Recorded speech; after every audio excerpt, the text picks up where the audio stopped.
भारत के नक्शे का वो आखिरी कोना जहाँ एक तरफ शांत दिखाई देने वाली बंगाल की खाड़ी है और दूसरी तरफ बेचैन हिंद महासागर की गर्जना। दिन में यह जगह जितनी खूबसूरत लगती है, रात होते ही उतनी ही डरावनी हो जाती है। चारों तरफ सिर्फ रेत, टूटी हुई इमारतें और समुद्र की ऐसी आवाज़ें जैसे कोई अंधेरे में धीरे धीरे आपका नाम पुकार रहा हो।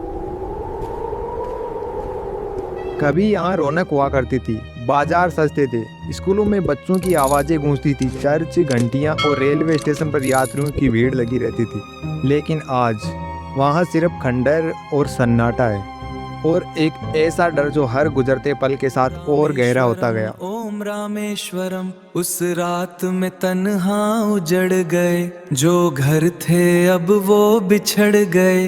आंखों में थे जो चमक रहे, अब वो सारे अरमां टूट गए। ओ रामेश्वरम, ओम रामेश्वरम, ओ नमो जय रामेश्वरम। कल्पना कीजिए, आधी रात का समय, समुद्र के ऊपर काले बादल छाए हुए हैं, हवा इतनी तेज कि सांस लेना मुश्किल हो जाए और उसी अंधेरी के बीच एक पैसेंजर ट्रेन अपनी मंजिल की ओर बढ़ रही थी। ट्रेन में बैठे लोगों को क्या पता था कि कुछ ही मिनटों के बाद वो इतिहास की सबसे भयावह त्रासदियों में हमेशा के लिए दफन हो जाने वाली है। कहते हैं उस रात समुद्र शांत नहीं था, ऐसा लग रहा था मानो लहरों के भीतर कोई दैत्य जाग चुका हो। और फिर अचानक एक ऐसी विनाशकारी लहर उठी जिसने पूरी ट्रेन को अपने अंदर समा लिया। ना कोई चीख बाहर आ सकी, ना किसी को संभलने का मौका मिला। सिर्फ कुछ सेकंड और सब खत्म। ये किसी हॉरर फिल्म की कहानी नहीं है, बल्कि भारत के उस रहस्यमय शहर की सच्चाई है जिसे पूरी दुनिया धनुषकोडी के नाम से जानती है। धनुषकोडी, एक ऐसा स्थान जिसके बारे में कहा जाता है कि यही वो जगह है जहां भगवान राम ने लंका विजय के बाद अपने धनुष के सिरे से राम सेतु के निर्माण को तोड़ा था, ताकि लंका के स्मारक का अंत हो जाए। इसी कारण इस जगह का नाम पड़ा धनुषकोडी, यानी धनुष का अंतिम सिरा।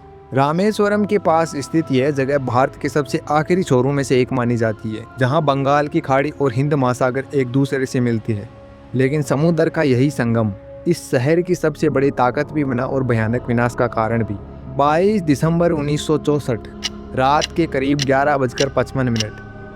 आसमान में काले बादल मंडरा रहे थे। समुद्र का पानी धीरे धीरे अपना रौद्र रूप ले रहा था। ट्रेन नंबर 653 पंबन पुल पार कर चुकी थी और धनुषकोडी स्टेशन की ओर बढ़ रही थी। ट्रेन में बैठे मुसाफिर अपने घर पहुंचने के सपने देख रहे थे। किसी ने अपने बच्चों के लिए खिलौने खरीदे थे, कोई त्योहार मनाने जा रहा था, कोई लंबे समय के बाद अपने परिवार से मिलने। लेकिन उसी समय समुद्र के भीतर कुछ ऐसा जन्म ले चुका था जो अगले ही कुछ मिनटों में सब कुछ खत्म कर देने वाला था। अचानक हवाओं की रफ्तार बढ़ती है और समुद्र की ऊंची ऊंची लहरें उठने लगती है।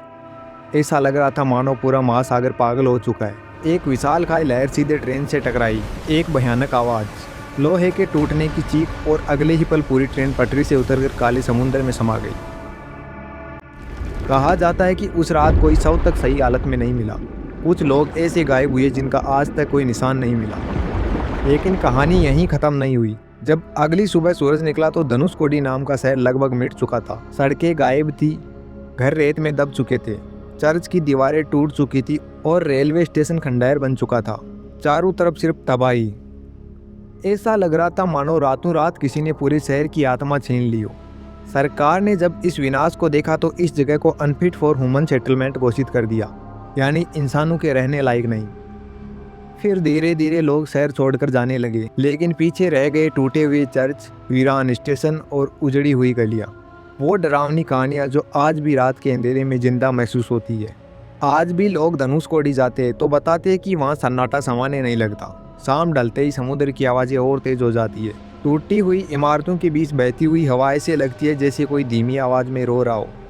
कई स्थानीय मछुआरे दावा करते हैं कि रात के समय उन्हें रेल की सीटी जैसी आवाज़ सुनाई देती है, जबकि वहाँ दशकों से कोई ट्रेन नहीं चली। कुछ लोग बताते हैं कि उन्हें सफ़ेद कपड़ों में लोगों की परछाइयाँ देखी है जो समुद्र के किनारे खड़ी रहती है और फिर अचानक गायब हो जाती है। हालांकि विज्ञान इन बातों को सिर्फ वहम और समुद्री हवाओं का असर मानता है, लेकिन जो लोग वहाँ रात बिताकर लौटे उनकी आंखों में आज भी एक अनजाना डर दिखाई देता है। शायद इसीलिए प्रशासन आज भी लोगों को शाम के बाद वहाँ रुकने की अनुमति नहीं देता। धनुषकोडी सिर्फ एक वीरान शहर नहीं है, यह कुदरत की उस ताकत का सबूत है जिसके सामने इंसान की हर एक तकनीक फीकी पड़ जाती है। यह जगह आज भी दो महासागरों के संगम पर खड़ी होकर उस रात की दहशत को अपने भीतर छुपाए है। टूटी हुई चर्च की दीवारें, जंग लगी पटरियां और समुद्र से आती वो रहस्यमयी आवाजें, सब मानो आज भी उसी भयावह रात की कहानी सुना रहे हो।